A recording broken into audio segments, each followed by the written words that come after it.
সেই সাথে ধন্যবাদ জানাচ্ছি অধিক আগ্রহ নিয়ে এত দূর দূরান্ত থেকে পায়ে হেঁটে, কেউ গাড়ি ঘোড়া চড়ে, কেউ শত ব্যস্ততার মাঝে কাজকর্ম ফেলে রাস্তাঘাটে যানজট ঠেলে সিরাজের সেন্টারে আসার জন্য আবারও সবাইকে অভিনন্দন জানাচ্ছি করতালির মাধ্যমে। ধন্যবাদ। সেই সাথে দেখতে চাই আজকে প্রথম এসেছেন কারা কারা, একটু হাত তুলে দেখাবেন। আজকে প্রথম একজন, দুইজন, তিনজন। ধন্যবাদ। এই মুহূর্তে তিনজন নতুন মেহমান পৌঁছেছে আমাদের মাঝে। আজকে যারা প্রথম এসেছে তারা আমাদের সবার মেহমান। নতুন মেহমানদেরকে আমরা অভিনন্দন জানাবো করতালের মাধ্যমে। ধন্যবাদ। আমাদের মাঝে নতুনদেরকে আপনাদের মাধ্যমে বরণটা নেওয়ার জন্য। তাহলে আজকে যারা প্রথম এসেছেন হয়তো বা মনে মনে ভাবছেন কোথায় আসলাম রে বাবা, সারা দিনটাতে শেষ হয়ে গেল, ঠিক না বেটে? দেখছি না ডাক্তার, দেখছি না নার্স, দেখছি না ওষুধপত্র, তা দেখছি এখানে ডাক্তারও নেই, কবিরাজও নেই, হেকিম দরবেশও নেই। এটা তো হসপিটালও না, ঠিক না বেটে? এটা কি হসপিটাল? ডাক্তার আছে, কবিরাজ আছে, ওষুধ দেওয়া হয়, ঝাড়ফুঁক দেওয়া হয়, পানি ভরা, চিনি ভরা, তেল ভরা, তাবিজ কবজ, তাই না? তাহলে সবটা না, তার মানে কিছুই না। তারপরেও জটিল কঠিন রোগগুলো এই সিরাজে মেশে ভালো হয় কি হয় না? এখানে যদি হসপিটালের সাথে তুলনা করে বিশ্বমানের জেনারেল হসপিটাল এই সিরাজে, ঠিক না মানে? এখানে যদি ডাক্তারকে খুঁজি বিশ্বমানের ডাক্তার এখানে আছে এই সিরাজে, ঠিক না মানে? তাহলে বিশ্বমানের হসপিটাল এবং বিশ্বমানের ডাক্তার ধরতে গেলে এই সিরাজে যে পাথর, ঠিক না মানে? এই পাথরের আলোচনা সেই ক্ষমতা দিয়েছে রোগ থেকে মুক্তি পাওয়ার। একটু যে পায়ের পাতা থেকে শুরু করে মাথার চুল পর্যন্ত যত সাধারণ অসাধারণ জটিল কঠিন রোগ থাকুক না কেন, সমস্ত রোগ ব্যাধি এই জেট পাথর ব্যবহারের মাধ্যমে ভালো হয় কি হয় না? এই পাথরটা কার সৃষ্টি? আল্লাহ তাআলা। তাহলে সৃষ্টিকর্তার সৃষ্টি, যিনি আমাদেরকে সৃষ্টি করেছেন তিনি এই পাথরটা সৃষ্টি করেছেন। যিনি এই পৃথিবীটা যেদিন সৃষ্টি করেছেন সেদিন এই পাথরটারও সৃষ্টি হয়েছে, ঠিক না বেটে?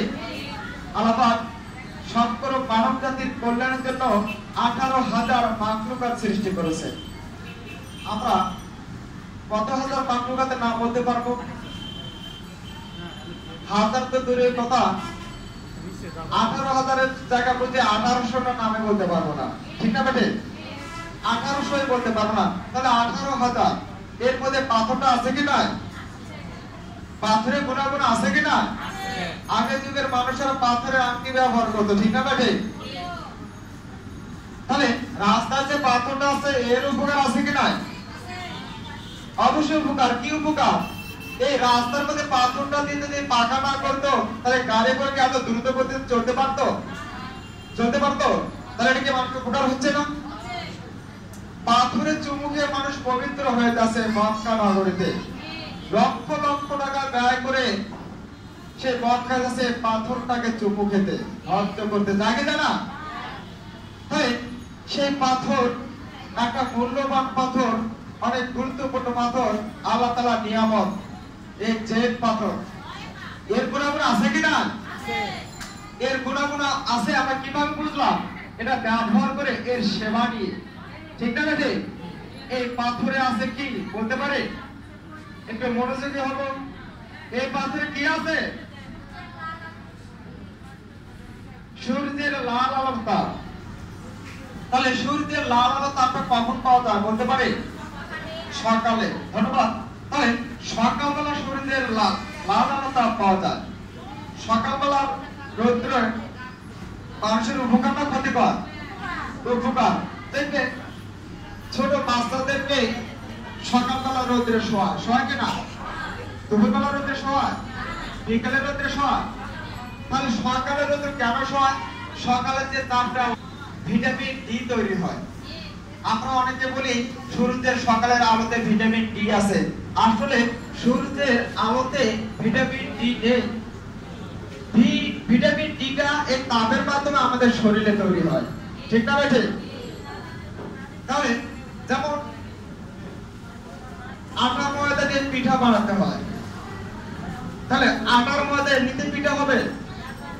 পানি লাগবে, লাগবে কিনা? প্রধান উপাদান হচ্ছে আটা ময়দাটা, তাই না?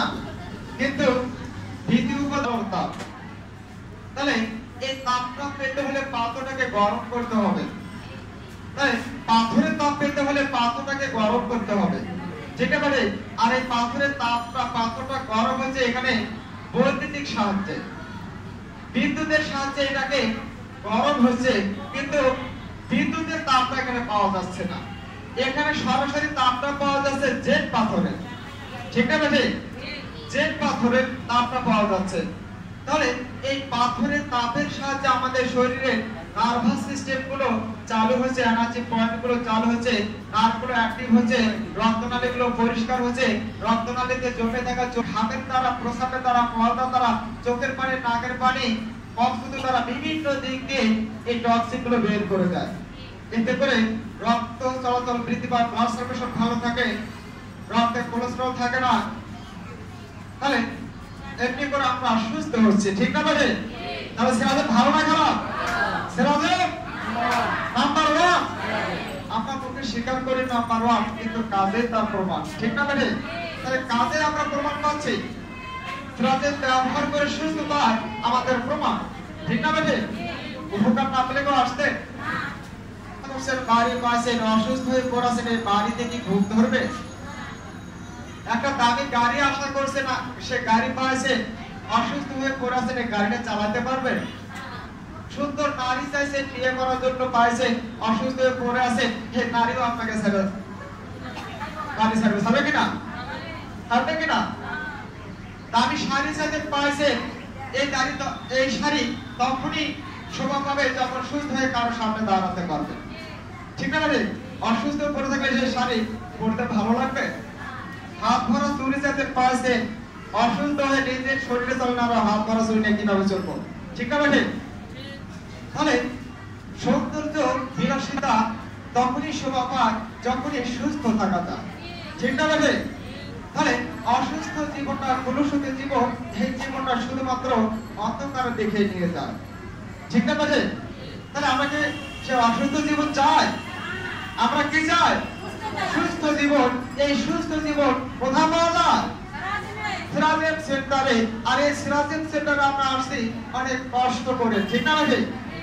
অনেক দূর থেকে, অনেক কষ্ট করে, রোদে ঘুরে, বৃষ্টিতে ভিজে, অনেকটা ধৈর্য ধরে সিরাজেমে এসে সেবা নিচ্ছে। মাত্র কয়বার? কয়বার? একবার। সিরাজেম মূলত সেবা নেওয়া প্রয়োজন কয়বার? 3 বার। কিন্তু আমরা 3 বার পাই? পাই কয়বার? একবার। 3 দিনে পাই 3 বার। সেজন্য বলা হয় একদিন মিস করা মানে 3 দিন পিছিয়ে পড়া। এগিয়ে চলার পথে হঠাৎ থেমে গেলে খানিকটা পথ আবারও পিছিয়ে পড়তে হয়, ঠিক আছে? আপনি এগিয়ে চলছেন, যদি কিছুক্ষণ থেমে থাকেন, পথ পিছিয়ে যাবে কি যাবে না? তেমনি ট্রান্সফারের মাধ্যমে সুস্থতা দিকে এগিয়ে যাচ্ছি, সেই মুহূর্তে যদি আমরা হঠাৎ থেমে যাই, একদিন মিস করি, কিছুটা পিছিয়ে পড়তে হয় কিনা? তাহলে এমনিতে শুক্রবার বন্ধ, তাহলে শুক্রবার ছাড়া আমরা বাকি 6 দিন ইনশাআল্লাহ চেষ্টা করব একদিনও যাতে মিস না হয়, ঠিক না ভাই? শুক্রবার বন্ধ, 3 দিন পিছিয়ে পড়লাম, মাঝখানে নিজে থেকে একদিন বন্ধ দিলাম, পুরো সপ্তাহটাই মিস, ঠিক না ভাই? তারপরও ব্যতিক্রম করা যায় না, একটু ব্যতিক্রম কারো হতেও পারে, এটা হঠাৎ, ঠিক না ভাই? তবে ইচ্ছাকৃতভাবে বৃষ্টির কারণে, হরতাল ধর্মঘটের কারণে, বেশি রোদের কারণে আমরা কখনো বাদ দেব না, ঠিক না ভাই?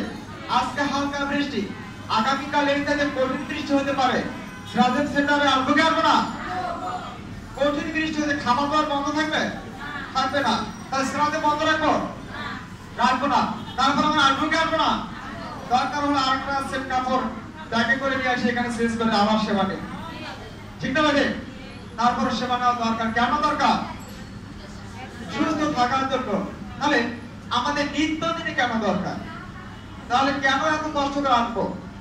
প্রতিদিন খাবার খাচ্ছি, খাবার তো নয় যেন বিষ খাচ্ছি, ঠিক না ভাই? প্রতিটা খাবারের সাথে বিষ। কি বিষ? ফরমালিন, ফরমালিন এক প্রকার বিষ, মাদক দ্রব্যের চাইতে ভয়ানক, ঠিক না ভাই? তাহলে প্রত্যেকটা খাবারের সাথে কেমিক্যাল আছে কি না? শাক সবজির মধ্যে কেমিক্যাল দিয়েছে, টকটকে দেখাচ্ছে, নষ্ট হচ্ছে না। তাহলে মাছের মধ্যে ফরমালিন দিচ্ছে, পচে যাচ্ছে না। ফলমূলের মধ্যে ফরমালিন দিচ্ছে, পচে যাচ্ছে না, ঠিক না ভাই? তাহলে এই ফরমালিন তো বিষ। প্রতিদিন এগুলো আমাদের খাবার গুলো পেটে যাচ্ছে কি যাচ্ছে না? যাচ্ছে কি যাচ্ছে না? যাচ্ছে। ছোট বাচ্চারা এগুলো পাচ্ছে, তারাও তো খাচ্ছে। অনেক বাচ্চারা আছে ঘরের ভাত খায় না, দোকানের খাবার খায়, চিপস খায়, এটা ওটা বিস্কিট খায়, চকলেট খায়, সেন্টার ফ্রুট খায়। বলুন তো এগুলোর মধ্যে কি কেমিক্যাল থাকে না? এগুলো কি বাচ্চার ক্ষতি করে না? এগুলো ভিতরে যায় না? টক্সিক কি জমে না? বাচ্চা কি পেট ব্যথা করে না? বাচ্চা কি অসুস্থ হয় না? তাহলে বিষটা কি বাচ্চাও খায় কি খায় না? তাহলে বাচ্চাটাকে সাহায্য করার দরকার আছে কি না? আছে, কিন্তু আনতে পারি না। কেন? বাচ্চা স্কুলে যায়। আপনার যুবক যুবতী ছেলে মেয়েরা আছে, তারা সব খাবার খায় কি খায় না? তারা চটপটি খেতে যায় কি যায় না? ফুচকা খায় কি খায় না? চাইনিজে যায় কি যায় না? যায়। তারাও, আপনিও যা খাচ্ছেন তারাও সেগুলো খাচ্ছে। তাহলে তাদেরও কি, তারাও কি অসুস্থ হয় কি হয় না? তাদেরকে রোগ পেতে হয় কি হয় না? তাদেরকেও সাহায্য করার দরকার আছে কি না?